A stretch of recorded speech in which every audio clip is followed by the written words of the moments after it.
Hi student.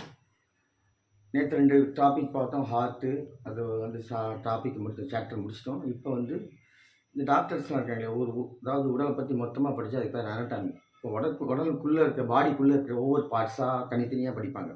அவங்க இந்த specialist, அவங்க இந்த அந்த படிப்பு என்ன, அந்த டாக்டரோட நேம் என்ன அப்படின்னு ஒரு 20 பார்ப்போம். இது யாருக்கெல்லாம் பயன்படும்னா டிஎன்பிசி, அப்புறம் டெட் எழுதுகிறவங்க, நீட் எழுதுகிறவங்க, 11th 12th 8th எல்லாத்துக்குமே இந்த கொஷினில் 1 வேர்டில் கேட்பாங்க.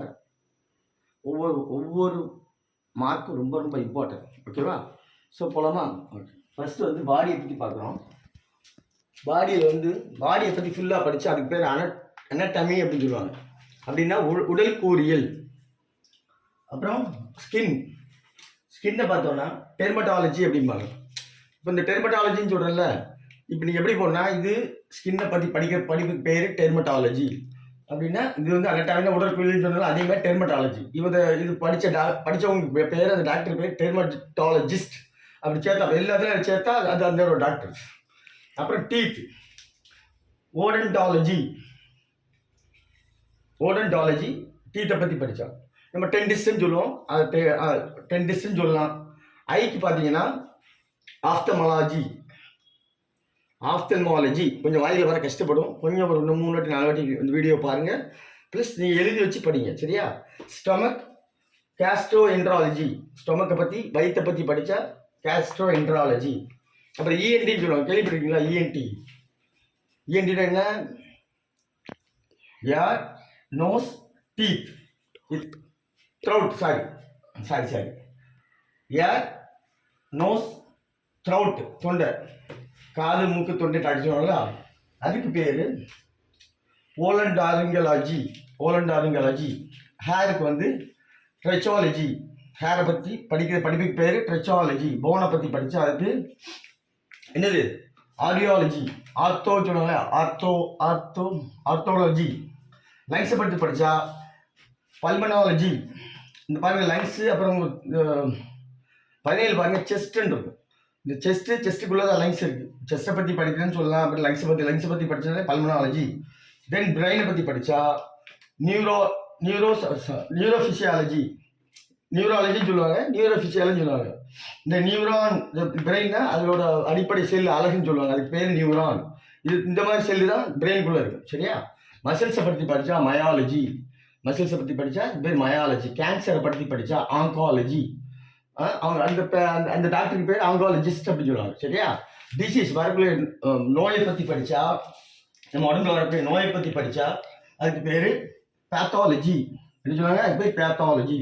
ஸோ பிளட்டை பற்றி படித்தோம்னா, பிளட்டுனாலே நம்ம என்ன சொல்லுவோம்? ஹீமோகுளோபின்னு சொல்லுவோம். அதனால ஹெமட்டாலஜி அப்படின்னு சொல்லுவோம், சரியா? லிவர் பற்றி படித்தா ஹெப்பத்தாலஜி. என்னது? ஹெமட்டாலஜி. பிளட்டை பற்றி படித்தா ஹெமட்டாலஜி. லிவரை பற்றி படித்தா அதுக்கு பேர் ஹெப்பட்டாலஜி. ஸோ கிட்னியை பற்றி படித்தா நெஃப்ராலஜி. இது எப்படி இங்கே சொன்னோம்னா நியூரான், அதே மாதிரி இங்கே நெஃப்ரான். இது நியூராலஜி, இங்கே நெஃப்ராலஜி. நெஃப்ரான்னா இந்த கிட்னியோட அந்த மசில்ஸில் செல்லு, இண்டிவிஜுவல் செல்லுக்கு பேர் நெஃப்ரான். அதனால நெஃப்ராலஜி. அந்த டாக்டர் வந்து கிட்னி டாக்டர் பேர் நெஃப்ராலஜிஸ்ட். ஸோ ஆல்ரெடி சொல்லிட்டேன். செஸ்ட்டுக்கு வந்து பல்மனாலஜிஸ்ட். ஹார்ட்டுக்கு வந்து கார்டியாலஜி. அந்த டாக்டருக்கு பேர் கார்டியாலஜிஸ்ட். தென் செல்லுக்கு வந்து சைட்டாலஜி. செல்லை பற்றி படித்தா, உடம்புல உள்ள இண்டிவிஜுவல் செல்லை பற்றி படித்தா அதுக்கு பேர் சைட்டாலஜி, சரியா? இந்த மென்டல் ஹெல்த்னு சொல்லுவாங்க. மென்டல் ஹெல்த் அப்படின்னா மனநலவியல், அதுக்கு பேர் சைக்காலஜி. இந்த டாக்டர் பார்த்தீங்கன்னா, சைக்காலஜிஸ்ட்டை பார்த்தீங்கன்னா என்ன பண்ண மாட்டாங்கன்னா, என்ன சொல்கிறது, அவங்கள்ட்ட இன்ஜெக்ஷன்லாம் கிடையாது.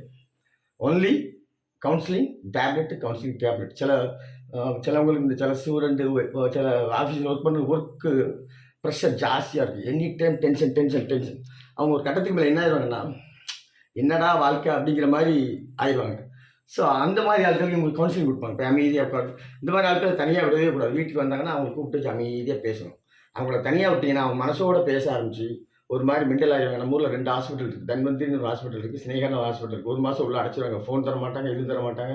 அப்படி அமைதியாக அவங்களே ப்ராக்டிஸ் கொடுப்பாங்க, பேசுவாங்க, ப்ரேயருக்கு அனுப்புவாங்க, கேம் விளையாட சொல்லுவாங்க.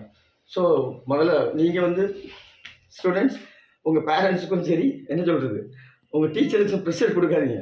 அவங்களும் உங்களுக்கு ப்ரெஷர் தர மாட்டாங்க. அப்படின்னா நம்ம வேலையை நம்ம முடிச்சிட்டோன்னா நம்ம ரூட்டுக்குள்ளேயே நம்ம போயிட்டே இருக்கலாம். விளையாடுறதுக்கு விளையாட அலோவ் பண்ணுவாங்க, அந்த டிவி பார்க்க அலோவ் பண்ணுவாங்க, கேம் விளையாடுறதுக்கு அலோவ் பண்ணுவாங்க. ஸோ ப்ரெஷர் கொடுக்காங்க. ஓகே, இன்னும் அடுத்த டாபிக் நெக்ஸ்ட் வீடியோவில் பார்க்குறேன். நான் 5 வீடியோ போட்டிருக்கேன். 5 வீடியோக்கும் சப்ஸ்கிரைப் அதிகமாக வரல, லைக் அதிகமாக வரல. அப்புறம் என்ன சொல்கிறது, ஷேர் பண்ணலை. நான் முக்கியமாக ஷேரும் சப்ஸ்கிரைப் பண்ண சொல்கிறேன். பெல் ஐக்கானை கிளிக் பண்ணுங்கள். உங்கள் ஸ்டூடெண்ட்ஸுக்கு உங்களோட சொந்தக்காரங்க அனுப்புங்க. கண்டிப்பாக இனிமேல் இது வந்து 1 வேர்டு பக்காவாக யூஸ் பண்ண ஒவ்வொரு மார்க்கும் ரொம்ப ரொம்ப பார்ப்பார். 34 எடுத்து 10th ஃபெயிலானோட போய் கேட்டது 1 மார்க் எப்படின்னு சொல்லுவோம். ஸோ எதையுமே மிஸ் பண்ணாதீங்க. All the best. இன்னும் எக்ஸாமினேஷன் ஐடியா, எப்படி கொஸ்டினை ஃபேஸ் பண்ணுறது, அப்புறம் நான் உங்களுக்கு டிஸ்கஸ் பண்ணுறேன் நிறைய விஷயம். எப்படி மார்க்கை ஈஸியாக கெயின் பண்ணலாம், எந்த மாதிரி கொஸ்டினை ஹேண்டில் பண்ணி எக்ஸாம் ஹாலில் என்ன பண்ணணுங்கிறத I will explain you later. அடுத்தடுத்த வீடியோவில் சந்திக்கும். கண்டிப்பாக சப்ஸ்கிரைப் பண்ணுங்கள், லைக் பண்ணுங்கள், ஷேர் பண்ணுங்கள். வெற்றி பெறுங்க. வாழ்த்துக்கள். தேங்க்யூ.